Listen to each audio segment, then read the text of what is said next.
Yo, what's going on, guys? Welcome back to a brand new video. Thank you guys so much for tuning in. I really do appreciate it. If you're absolutely in love with the New York Knicks like I am, I recommend clicking that red subscribe button down below and lighting up that post notification bell so you do not miss any future content on this channel.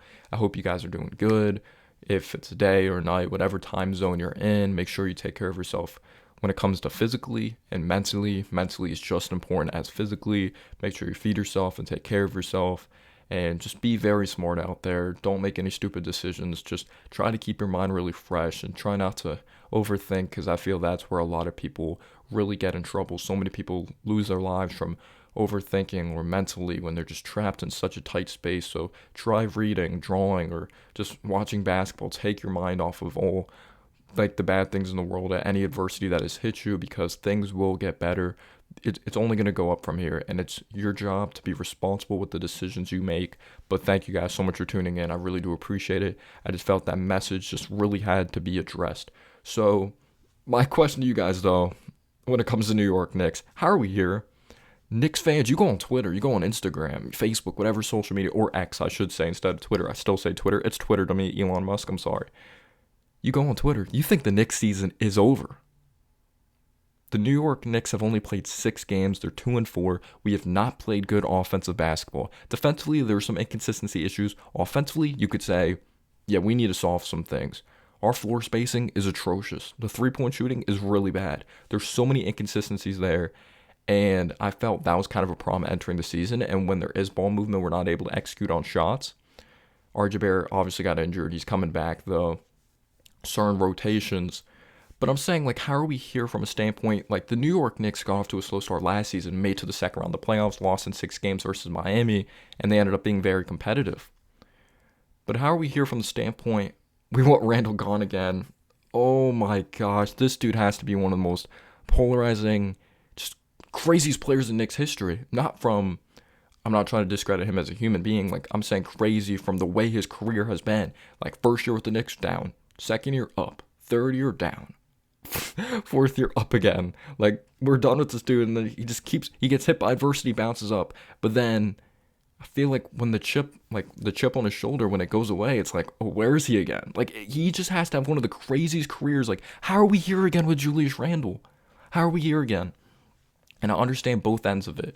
There are Julius Randle fans out there, and then there's the pure Knicks fans. Like, I'm on the boat that I do not think Julius Randle is a long-term piece for the New York Knicks.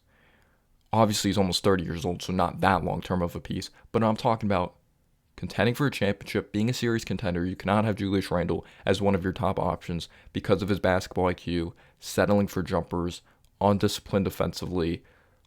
You never know what Julius Randle you're going to get. Even if he's not a number one option, you need him to hit big-time shots. And I cannot believe in Julius Randle in those stretches, unfortunately.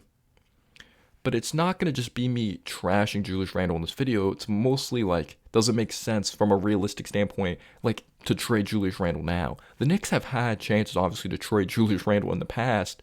We thought he was going to be traded when we drafted Obi, and then Julius Randle has this amazing year. And when he was thumbing down the crowd, after that season, we don't make it to the playoffs. We thought Randle was going to be gone. We don't know what his trade value was. So it's not going to be me just shitting on Julius Randle. You also have to think about it when I'm criticizing Julius Randle. I'm criticizing Julius Randle, the player, his IQ, his decision making. I will never criticize Julius Randle, the human being. He seems like a great father of 2 sons. He seems like a great husband. Seems like a great son to his mother. He seems like a great dude off the court that really cares about his family. And I'm sure he cares about the game of basketball as well. But he is not. It's still early on. It's still early as shit. But I understand Knicks fans want him gone because it has become a pattern.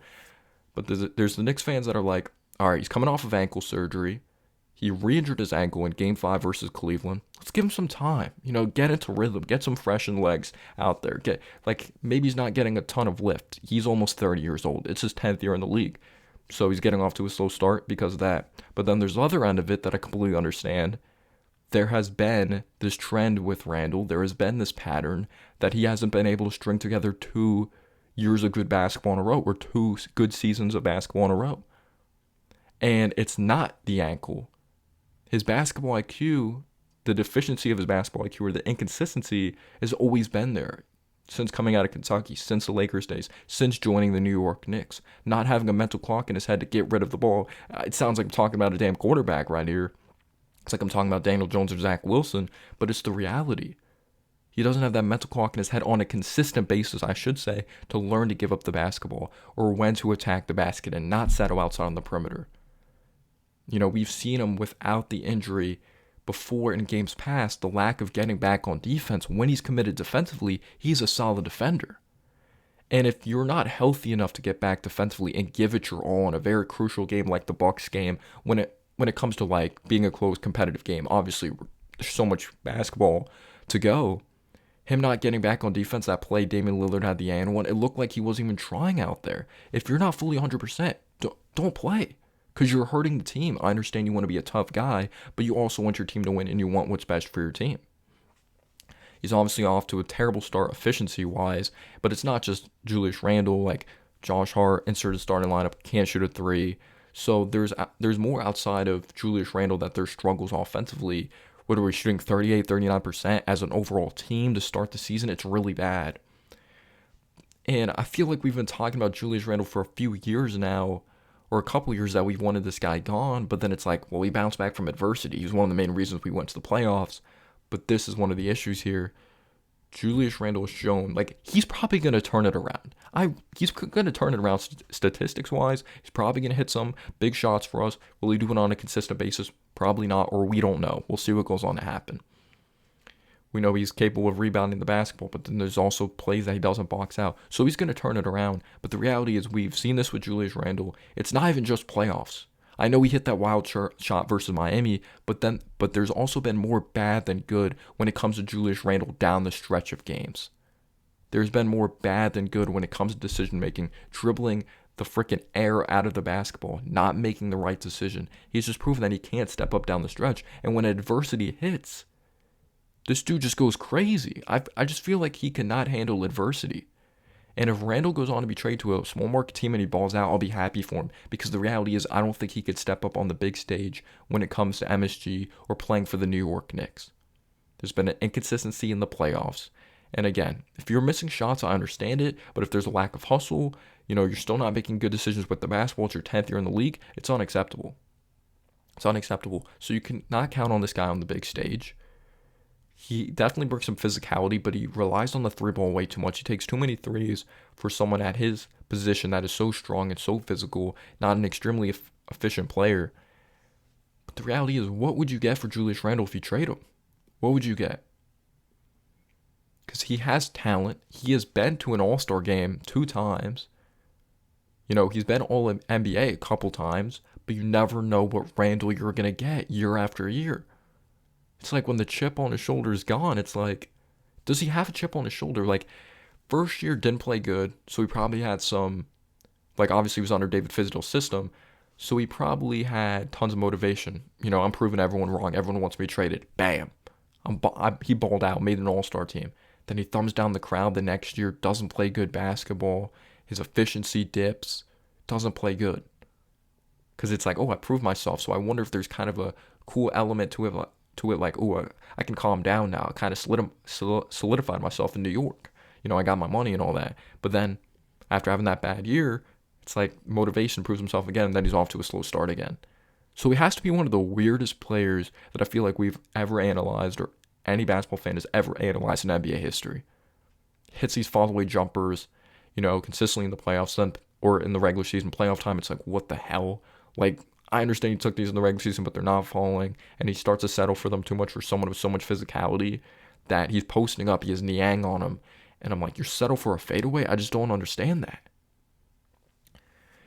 But if there was a time to trade Randle, it probably was last season, but it's just such a hurtful thing because it's like you trade a player that just had a very good year for your ball club. That makes no sense.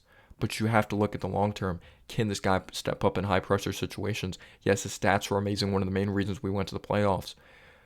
But do the Knicks look at it, or do you guys look at it as Randle probably provides way more upside than maybe a quality role player?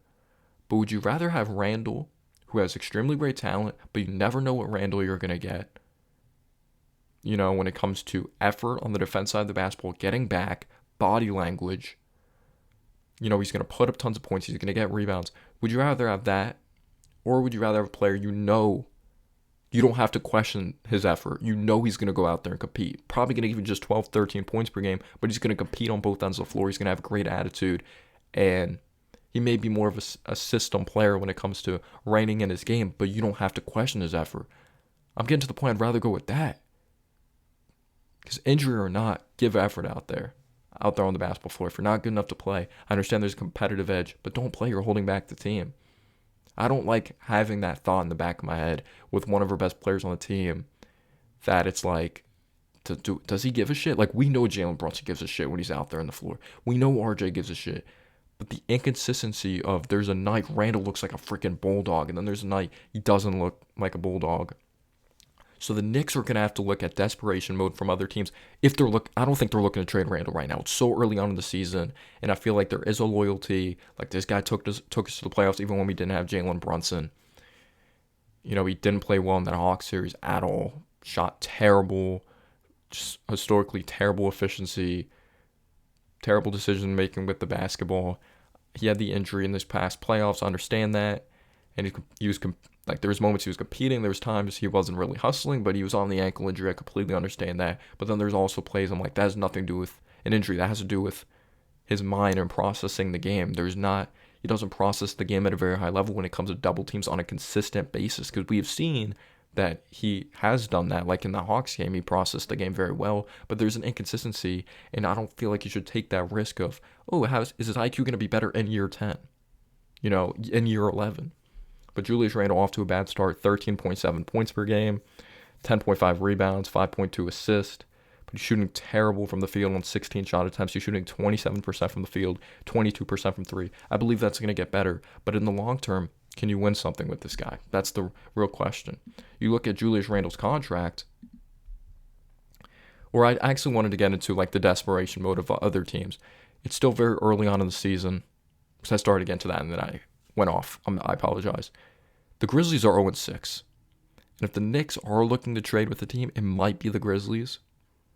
Obviously, salaries need to match up and all that. We're going to be getting into his contract. But the Grizzlies are 0-6. Ja Morant made a stupid decision. He's going to be out many more games. Flashing the gun. Steven Adams is out for the season. They look a mess on both ends of the floor. Are they going to make a desperation move? Be like, Julius Randle has talent. He has size. Let's go out there and get him. He's proven himself as a solidified scorer. Let's put Jaren Jackson at the 5. Let's put Julius Randle at the 4.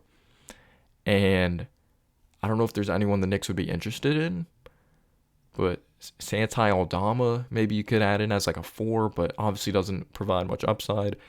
But he might be that reliable, like quality role player. I'm not saying that's a team, but I'm just like floating out an idea that maybe the Grizzlies are in big time desperation mode, and maybe that's a team to look out for because they're 0-6.